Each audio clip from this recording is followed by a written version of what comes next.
Hello, everyone. Good evening. My name is Bronwyn Carr-Bates, and I am the Director of Drama in the Senior School at Ardingly. It's very wonderful to be here tonight to welcome you all to MIDCOVID's Night's Dream, which is our take on A Midsummer Night's Dream. This show has been developed by the Shell and Remove Year 9 and 10 in lockdown. And we're attempting something that I believe not very many other schools or indeed professional theatre companies have attempted, which is to stream a live performance. So the students are all currently queued up and ready to go. Live theatre being what it is, we might end up with a few technical glitches, so please do bear with us. It's a very short production. It's an abridged version of Midsummer Night's Dream, but it is all set in a world where the Ardingly Woods have been left alone by some of the humans, and they are now populated by fairies and young people looking for some sort of distraction from the time.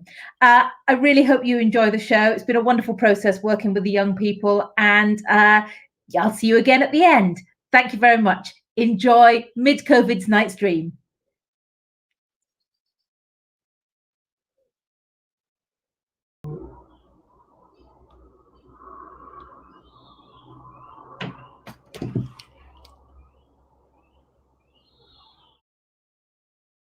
Now,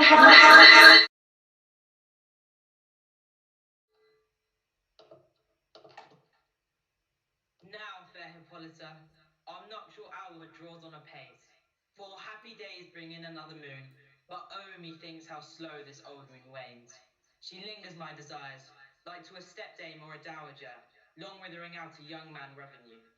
4 days will quickly steep themselves in night, 4 nights will quickly dream away the time, and then the moon, like to a silver bow new bent in heaven, shall behold the night of our solemnities. Hippolyta, I wooed thee with my sword, and won thy love, doing thee injuries. But I will wed thee in another key, with pomp, with triumph, and with revelling. Happy be Theseus, our renowned duke. Thanks, good Aegeus. What's the news with thee? Full of vexation come I, with complaint against my daughter, my child, Hermia. Stand forth, Demetrius, my noble lord.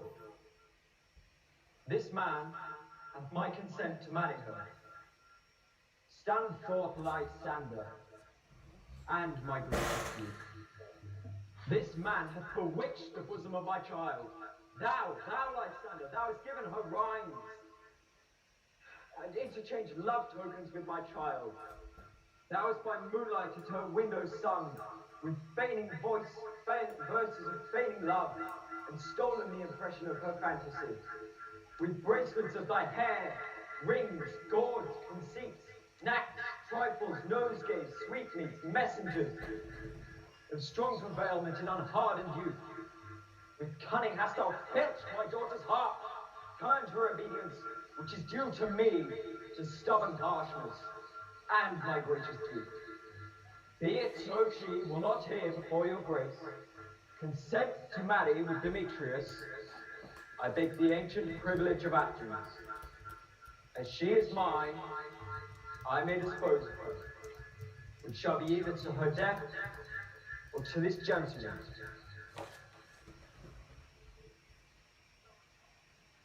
What say ye, Hermia? Be advised, fair maid, to you your father should be as a god. Demetrius is a worthy gentleman. So is Lysander. In himself he is, but in this kind, wanting your father's voice, the other must be held the worthier. I would my father looked but with my eyes. Rather your eyes must with his judgment look, either to die the death, or to abjure forever the society of men. Therefore, fair Hermia, question your desires. Know of your youth, examine well your blood, whether, if you yield not to your father's choice, you can endure the livery of a nun. For I to be in shady cloister nude, to live a barren sister all your life, chanting faint hymns to the cold fruitless moon. Thrice less is days that masters sow their blood, to undergo such maiden pilgrimage. But earthlier happy is the rose distilled, than that which withering on the virgin thorn, grows, lives, and dies in single blessedness. So will I grow, so live, so die, my lord. My soul consents not to give serenity, Take time to pause, and by the next new moon, the sealing day betwixt my love and me, for everlasting bond of fellowship. Upon that day, either prepare to die for disobedience to your father's will, or else to wed Demetrius as he would, or on Diana's altar to protest for austerity in single life. Relent, sweet Hermia, and Lysander, yield. Increase title to my certain rights. We have our father's love, Demetrius. Let me have Hermia's. Do you marry him? Scornful Lysander, true he hath my love, and what is mine my love shall render him. And she is mine, and all my right of her I do estate unto Demetrius. I must confess that I have heard so much, and with Demetrius thoughtful spoke thereof, but being overfull of self-affairs, my mind did lose it. But Demetrius come, and come Aegeus, who shall go with me. I have some private schooling for you both. For you, fair Hermia, look you arm yourself to fit your fancies to your father's will, or else the law of Athens yields you up, which by no means we may extenuate, to death or to a vow of single life. Come, my Hippolyta, what cheer, my love? Demetrius and Aegeus, go along. I must employ you in some business against our nuptial, and confer with you of something nearly that concerns yourselves. With duty and desire we follow you. The course of true love never did run smooth. If thou lovest me, then steal from thy father's house tomorrow night, and in the wood, a league out of the town, there will I stay for thee. Fair gentle Hermia, may I marry thee, and to that place the shot of Athenian law cannot pursue us. I swear to be thy Cupid's strongest bow, tomorrow truly will I meet with thee. Keep promise, love. Look, here comes Helena. Godspeed, fair Helena. Call you me fair? Oh, teach me what are you to be the motion of Demetrius's heart? Take comfort, you no more shall see my face. Tomorrow night we will steal away. And in the wood Lysander and myself shall meet. Farewell, sweet playfellow, pray thou for us. How happy some earth I can be. Through Athens I am thought as fair as she. But what of that? Demetrius thinks not so. I will go tell him of fair Hermia's flight. Then will he, tomorrow night, pursue her infamous intelligence, if I thanks at his dear expense. Bear in me nigh to enrich my pain, have his sight thither and back again.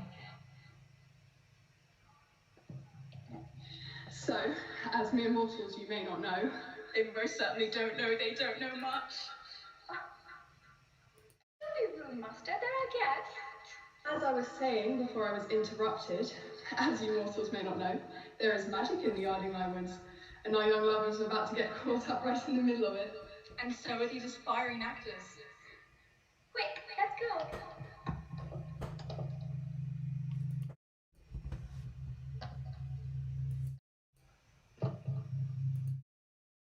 Is all our company here? First, good Peter Quince, say what the play treats on, then read the names of the actors. Marry, our play is the most lamentable comedy and the most cruel death of Pyramus and Thisbe. A very good piece of work, I assure you. And a merry. Now, good Peter Quince, call forth your actors by the scroll. Masters, spread yourselves. Answer as I call you. Nick Bottom the Weaver. Ready? Time for and proceed. You are set down for Pyramus. What is Pyramus? A lover himself, most gallant for love.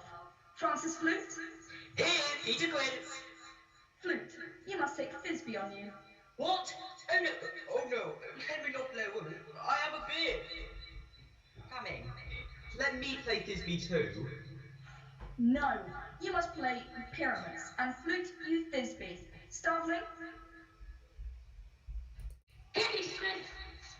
You must play the moon because they meet by moonlight. Snout? Here!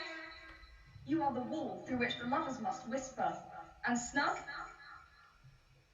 Snug the joiner? Oh, here. You will play the lion. The lion? Have you got the part written down? Because I am slow of study.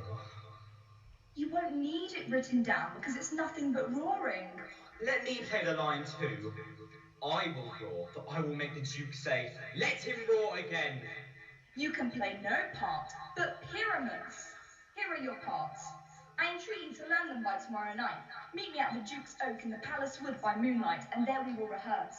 I pray you fail me not.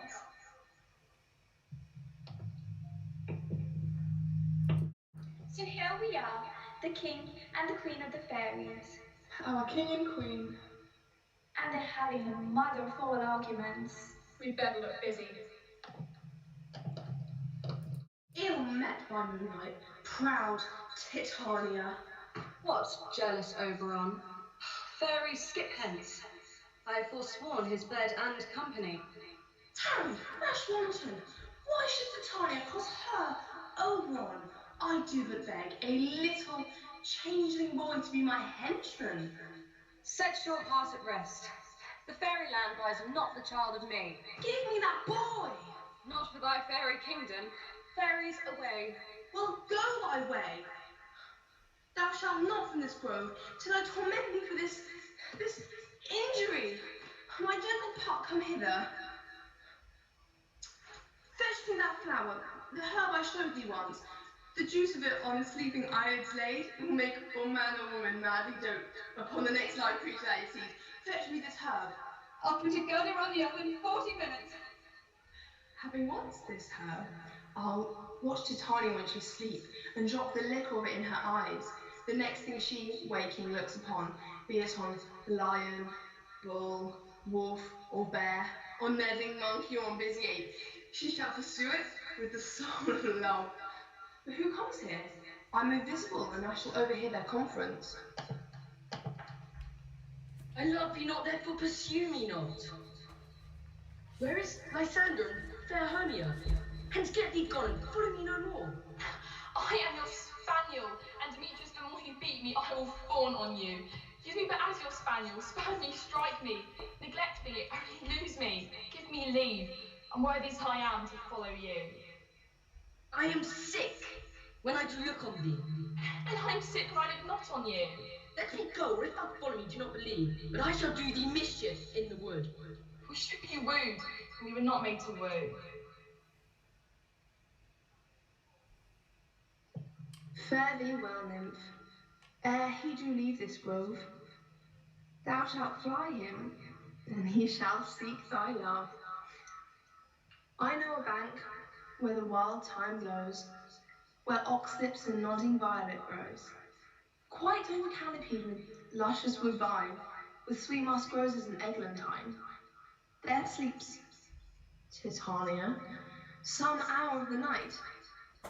With the juice of this, I'll streak her eyes and make her full of hateful fantasies. Take thou some of it, and seek through this grove. A sweet Athenian lady is enough with the disdainful youth. Anoint his eyes, but do it when the next thing he espies may be the lady.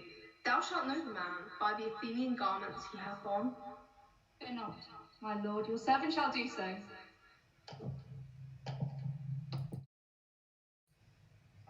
Come now, a roundel and a fairy song.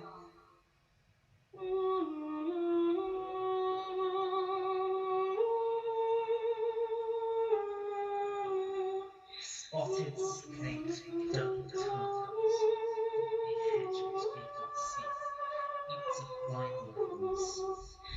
Do love you, honey, not fairy queen.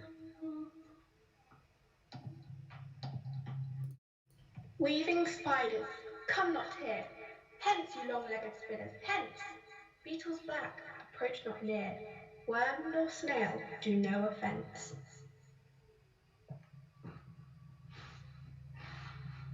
What thou seest when thou dost wake, do it for thy true love take. Wake when something vile is near.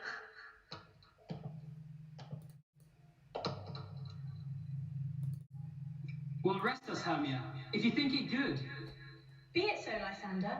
Find you out of bed, for I upon this bank will rest my head. One turf shall serve as a pillow for both of us. Lysander, for my sake, my dear, lie further off. Do not lie so near. Lie further off in human modesty. Such separation, as may well be said, becomes a virtuous bachelor and a maid. So far be distant, and good night, sweet friend. This is he, my master said, despise the opinion made. And hear the maiden sleeping sound on this dank and dirty ground. Pretty so, she does not lie. It is lack love, this kill courtesy. Child, upon thy eyes I throw all the power this charm doth owe. I charge thee, hence, and do not me thus. Wilt thou darkling leave me? But who is here? Lysander on the ground, dead or asleep. I see no blood, no wound. Lysander, if you live, bids her awake.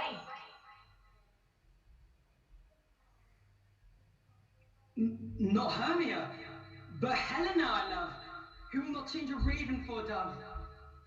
Good troth, you do me wrong, good sooth, you do. Fare you well. Hermia, sleep thou there, and never mayst thou come Lysander near. All my powers address your love and might, to honour Helena and to be her knight. Help me, Lysander, help me! Do thy best to pluck this crawling serpent from my breast. Lysander! Lysander, what removed? Lysander, Lord! Alack, where are you?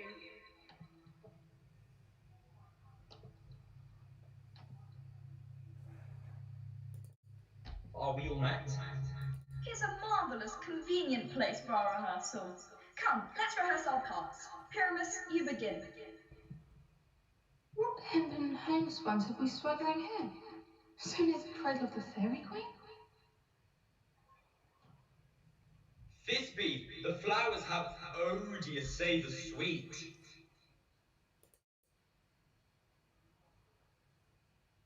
But hark, a voice!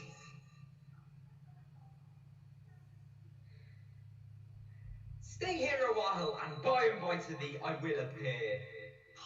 Must I speak now? Yes, yes. Most radiant Pyramus, most lily-white of who, I'll meet thee, Pyramus, at Nene's tomb. At Ninus' tomb, man. Why, you must not speak that yet. That you answer to Pyramus. You speak all your part at once. Cues and all. Pyramus, enter. Your cue is past. Pyramus, enter. If I were fair, fair Thisbe. Oh, monstrous. Oh, strange.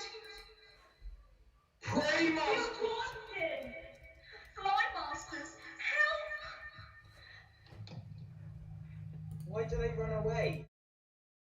Bless thee, bottom. Bless thee. Thou art translated. I see their knavery. This is to make an ass of me, to fright me, if they could. I will sing that they shall hear. I'm not afraid. The owls all cock so black hawk hue, with orange tawny bill. The throstle with his note so true, the wren with little will. What angel wakes me from my flowery bed? I pray thee, gentle mortal, sing again. Mine ear is much enamoured of thy note, and so is mine eye enthralled to thy shape. On the first view to say, to swear, I love thee. Methinks, mistress, you should have little reason for that.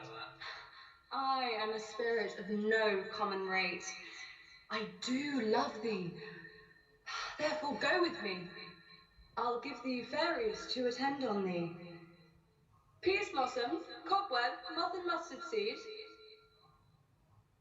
Be kind and courteous to this gentleman.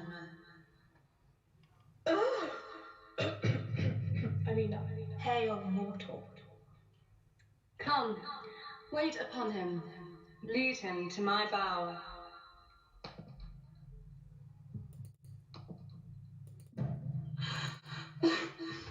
My mistress with a monster is in love. far better than I could devise. But hast thou yet latched the Athenian's eyes with the love juice as I did bid thee do?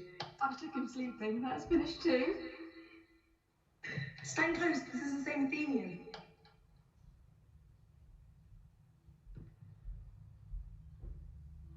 This is the woman, but not this man. Out, dog! Out, cur! Hast thou slain him then? I am not guilty of Lysander's blood. See me no more whether he be dead or no. There is no following her in this fierce vein. What hast thou done? Oh, thou hast mistaken quite. And laid the love juice on some true love's sight. About the wood go swifter than the wind, and Helen of Athens, look thou find. I go, look how I go, swifter than the axe and the Tartar's bow. Flower of this purple dye, hit with Cupid's archery, sink within the apple of his eye. Captain of our fairy band, Helena is here at hand.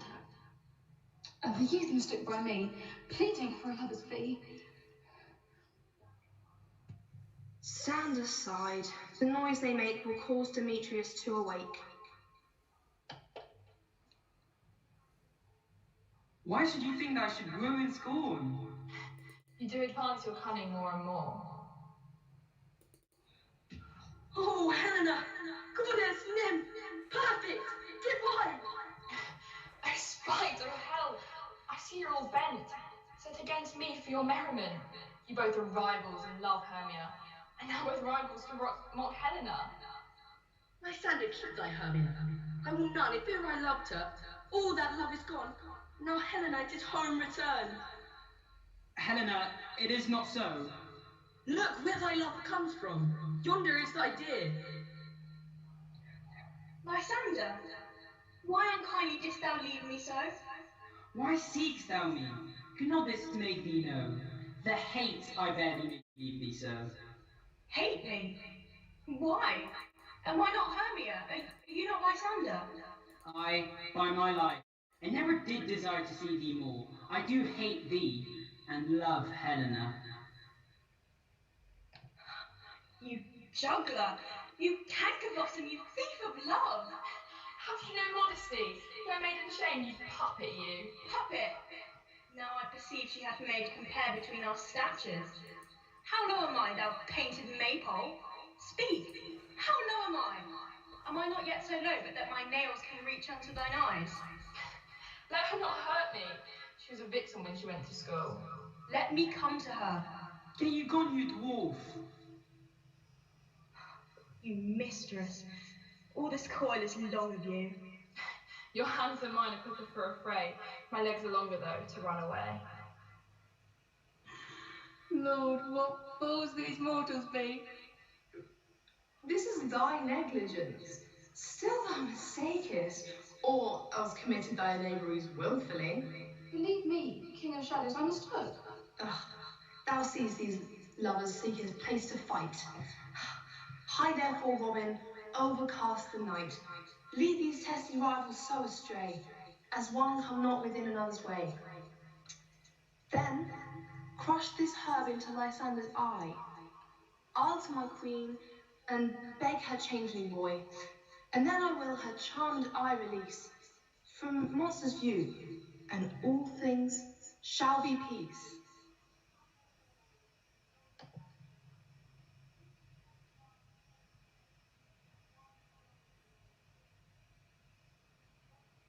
When thou wakest, thou takest light in the sight of thy former lady's eye, and the country above known that every man should take his own.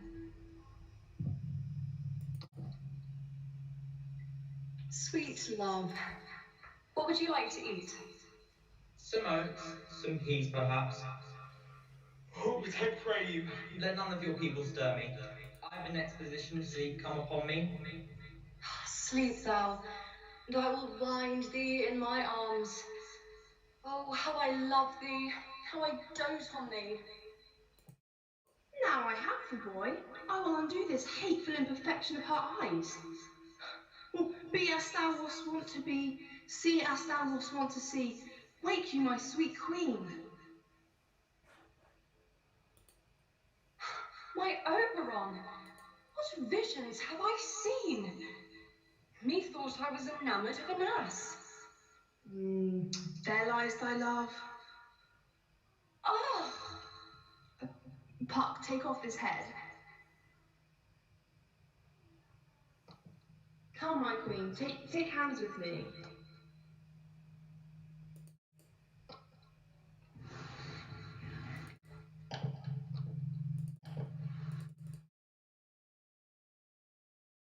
Snout the tinker, starveling.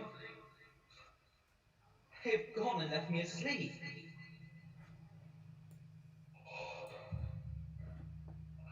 Had a most. I will get Peter Quince to write a ballad of this dream, and it shall be called, Dream, because it has no bottom. I swear it goes crazy every single year around this time. I know. I thought with things as they are, it might be quieter this year. Some hope. Well, all's well that ends well, I suppose. No, Mustard, that's the wrong play. Shh! I mean, the headmaster. I mean, Theseus is coming. Let's go, quickly.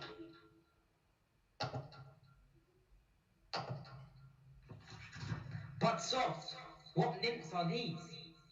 My lord, this is my daughter here asleep. And this Lysander, this Demetrius, and this Helena.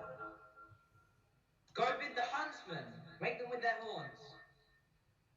I pray you all, stand up. I beg the law upon his head. Fair lovers, you are fortunately met.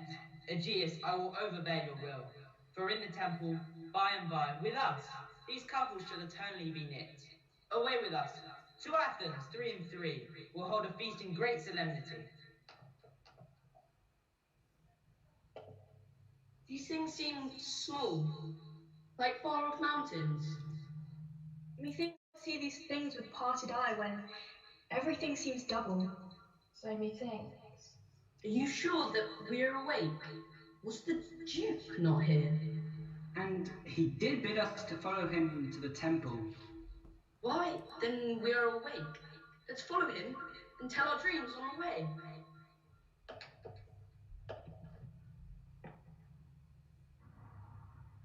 Have you been to Bottom's house? He cannot be heard of. If he come not then, the play's marred. Where are these lads? Where are these hearts? Bottom! Oh, most happy hour! Oh, get your apparel together. Actors eat no onions or garlic. Away, go away!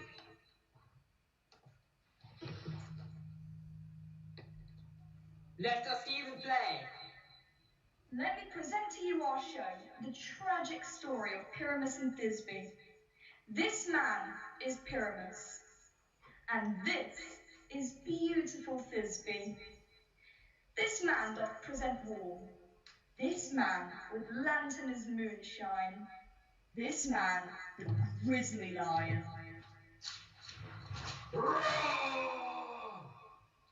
Here comes Pyramus. Silence! Oh, lovely wall, show me the chink to blink through with thine eyes. No Thisbe do I see. I see a voice. I can hear my Thisbe's face. Thisbe? My love! Oh, wilt thou at Nini to meet me straight away? I come without delay! This is all Nini's truth. Where's my love?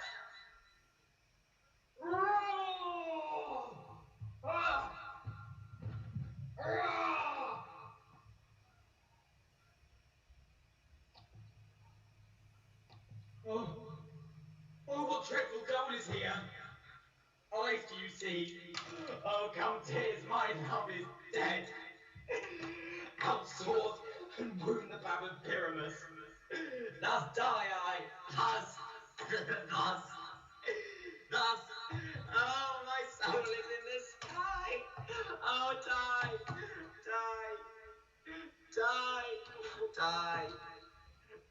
Die. Asleep, I don't. I don't know. That's the pyramids.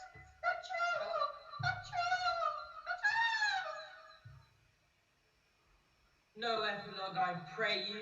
Sweet friends, to bed. 'Tis almost fairy time.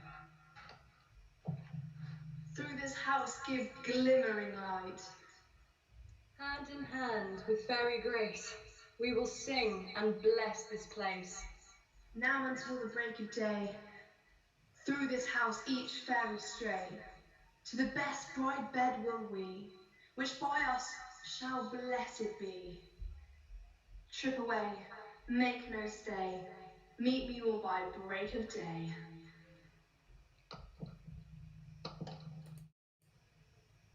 If we shadows have offended, think but this, and all is mended, that you have but slumbered here, while these visions did appear. Give me your hands if we be friends, and Robin shall restore amends.